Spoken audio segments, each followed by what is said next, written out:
మాతా TV ప్రేక్షకులకు నమస్కారం. రుద్రాక్షుల సందేహాలు కార్యక్రమానికి స్వాగతం. ఈనాటి మన కార్యక్రమంలో పాటు ఉన్నారు ప్రముఖ రుద్రాక్ష నిపుణులు, వేదగణిత శాస్త్రవేత్త, ఎన్నో జాతీయ అంతర్జాతీయ బుడగహిత డాక్టర్ పాండురంగరావు గారు. అలాగే ముందుగా ప్రేక్షకులందరికీ కూడా నూతన సంవత్సర ఉగాది శుభాకాంక్షలతో కార్యక్రమాన్ని మొదలు పెడదాం. గురుగారు, ఓం నమః శివాయ. మీకు విశ్వావసు నామ సంవత్సర ఉగాది శుభాకాంక్షలు.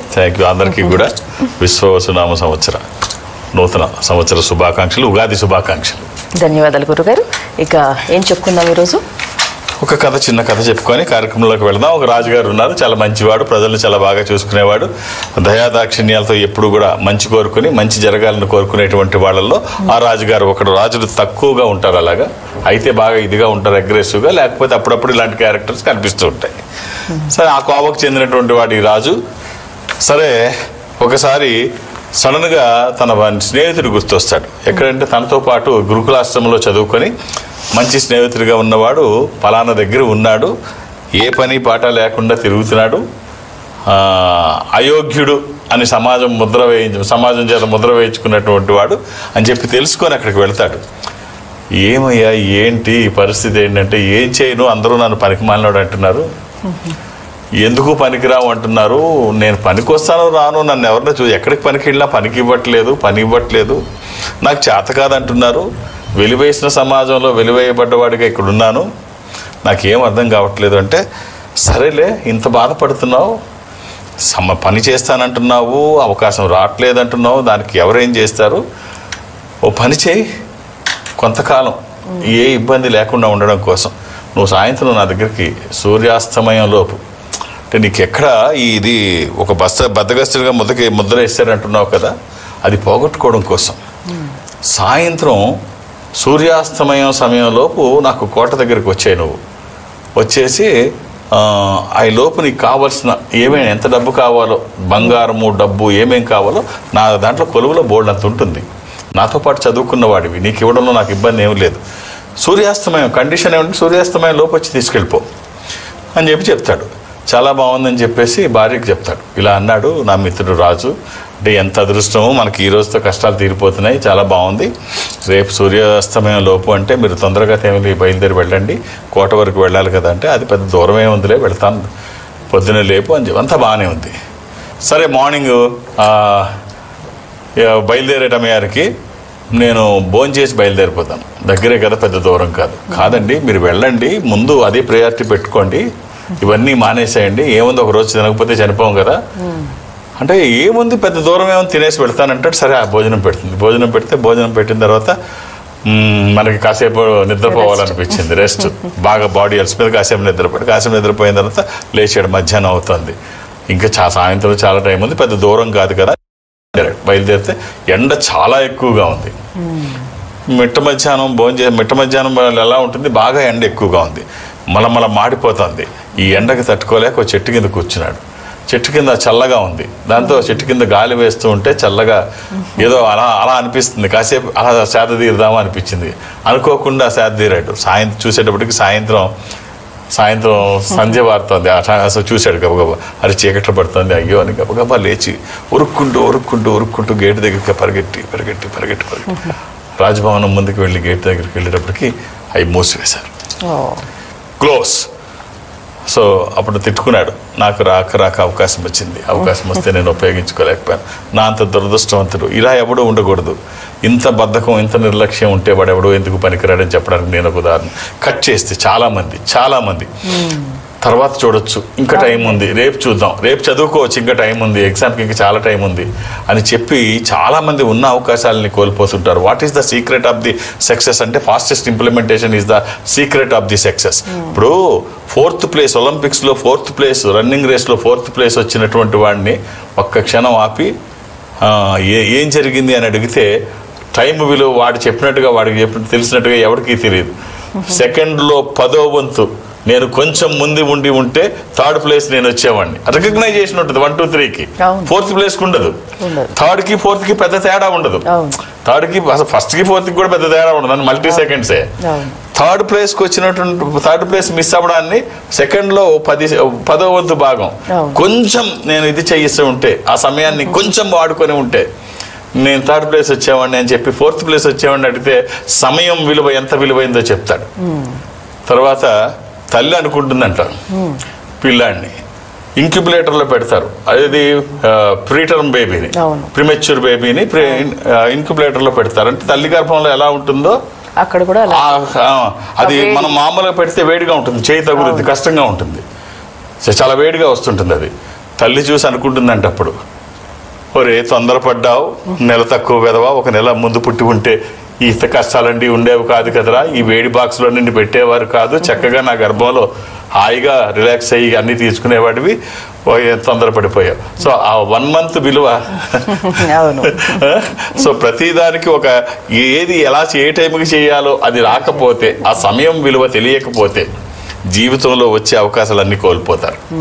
వెళ్ళకూడని ప్లేస్కి వెళ్ళిపోతారు, జరగకూడని డ్యామేజ్ జరిగిపోతుంది. ఇవన్నీ పిల్లలకి ఏజ్ లో అసలు చెప్పుకుంటూ రావాలి గురుగారు. అసలు 6 సంవత్సరాల వయసు నుంచి పిల్లలకి ఇవన్నీ తెలియాలి. 6 సంవత్సరాల వయసులో వాళ్ళని ఏకసంధాగ్రహులు అంటారు. అప్పుడు ఏది విన్నా వాళ్ళకి ఊరికే వంట పట్టేస్తుంది. ఎందుకంటే మొత్తం ఆ సిస్టమ్ అంతా ఖాళీగా ఉంటుంది, లోపల ఏముండదు, ఫీడ్ చేసుకోవడమే పని, అన్ని ఫీడ్ చేసుకోవడమే. ఎవరు ఏది చెప్పినా అన్ని అందులో ఫీడ్ అయిపోతుంటాయి. అందుకనే మనవు కూడా అదే చెప్తాడు. 6 సంవత్సరాల వయసు నుంచి 6 సంవత్సరాల వయసు వరకు చక్కగా భుజాల మీద కూర్చోబెట్టుకుని తిప్పమంటాడు. తర్వాత స్నేహితుడిగా చూడమంటాడు, తర్వాత ఇదిగా చూడమంటాడు, రకరకాల స్టేజెస్ చెప్తాడు. మనకు ఆయన ఆధునిక ధర్మంలో కూడా సిగ్మండ్ ఫ్రాయిడ్ అదే చెప్తాడు.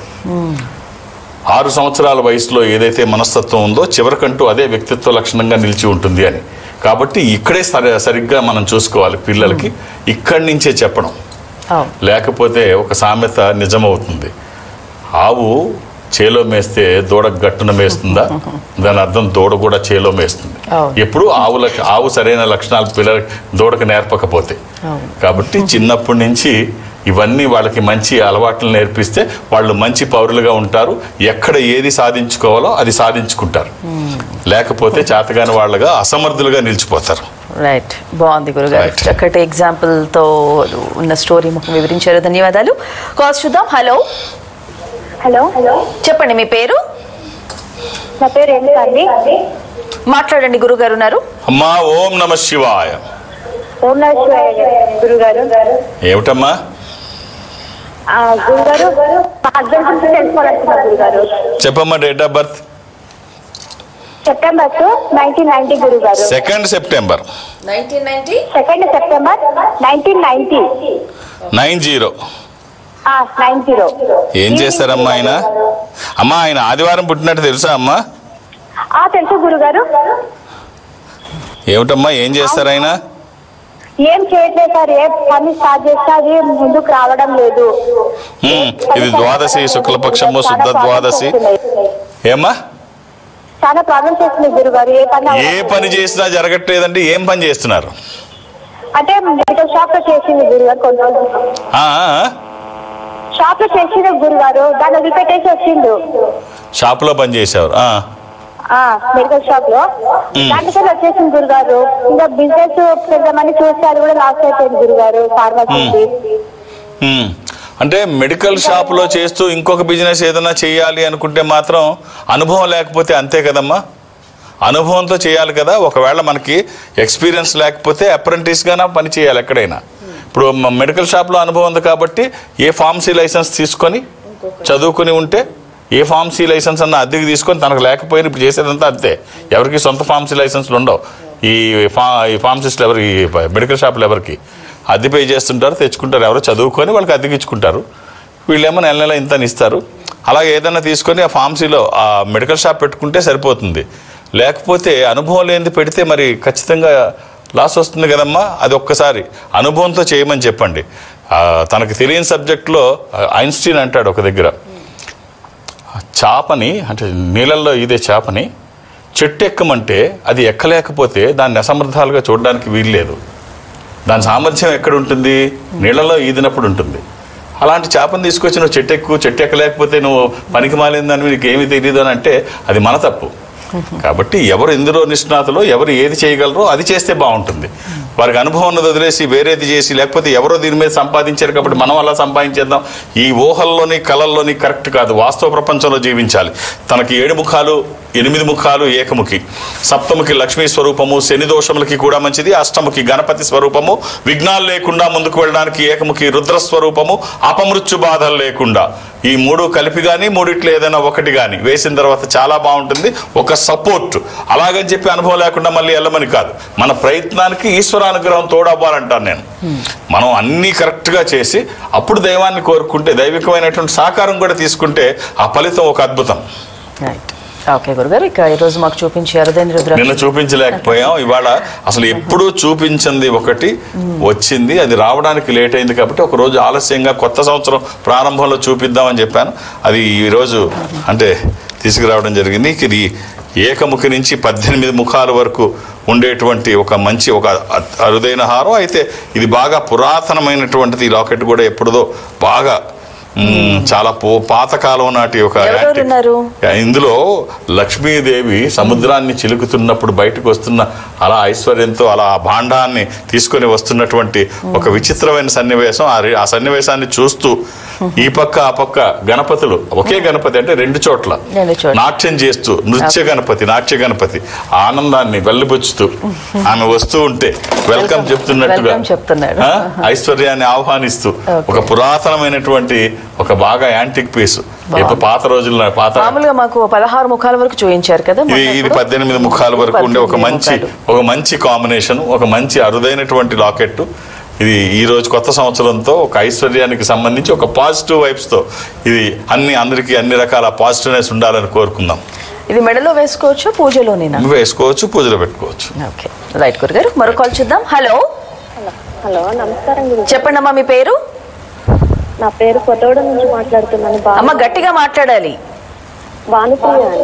అమ్మా ఓం నమః శివాయ. మీకు మీ కుటుంబ సభ్యులందరికీ ఉగాది శుభాకాంక్షలు.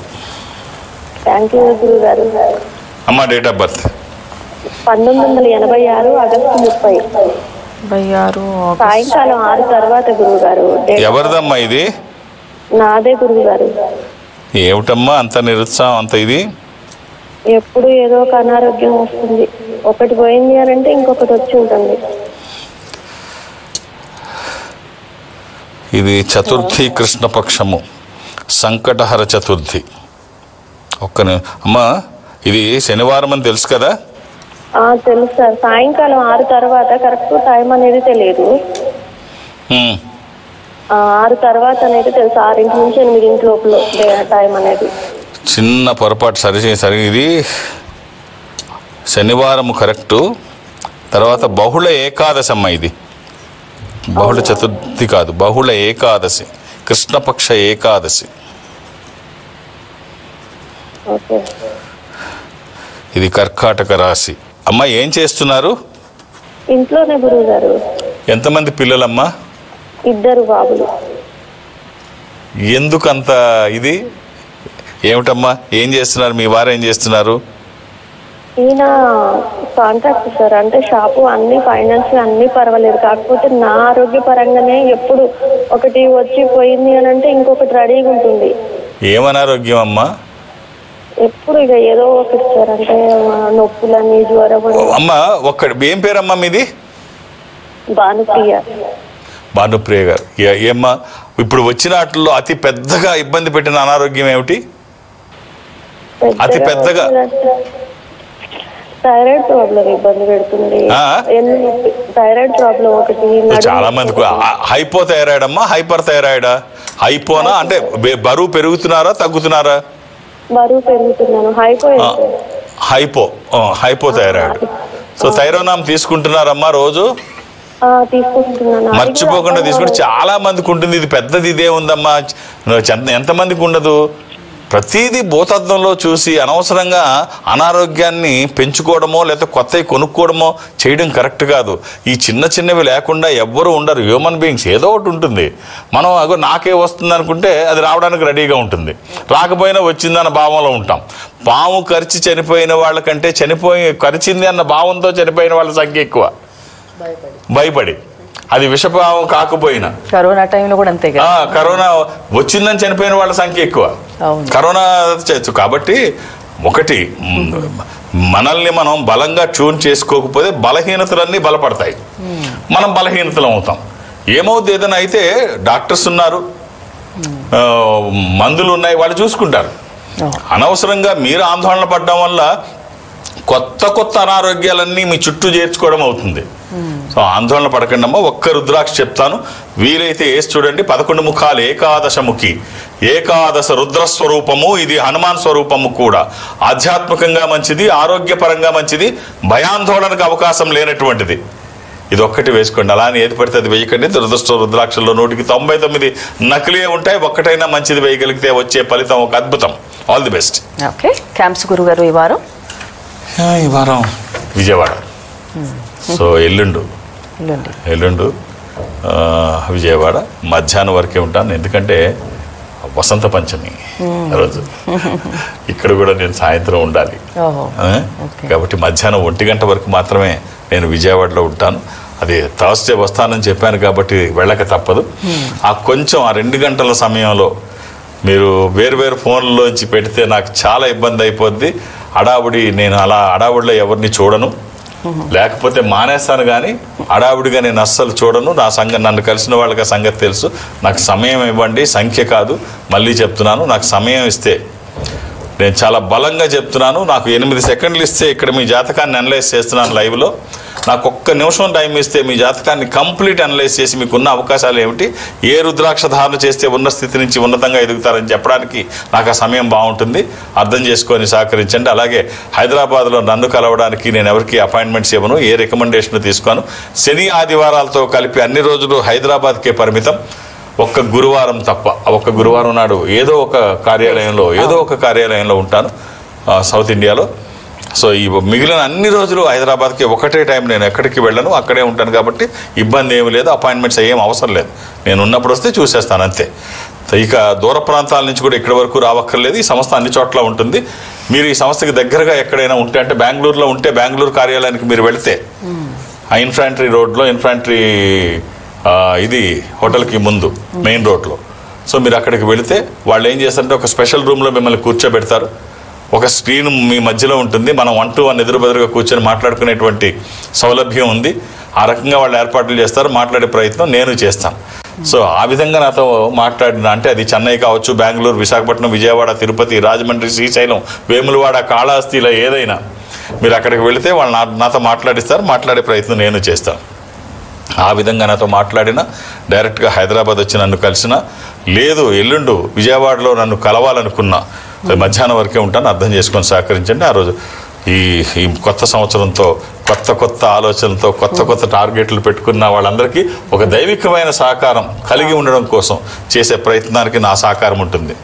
ఓకే గురుగారు, చాలా మంది కూడా కొంతమంది మాట్లాడుతూ ఉంటారు ఎదుటి వాళ్ళ గురించి, మేము లేకపోతే వాళ్ళకి ఆ స్థాయి ఎక్కడిది, మేము ఉండబట్టే వాళ్ళు ఆ స్థాయికి ఎదిగారు, ఇలా మాట్లాడుతూ ఉంటారు.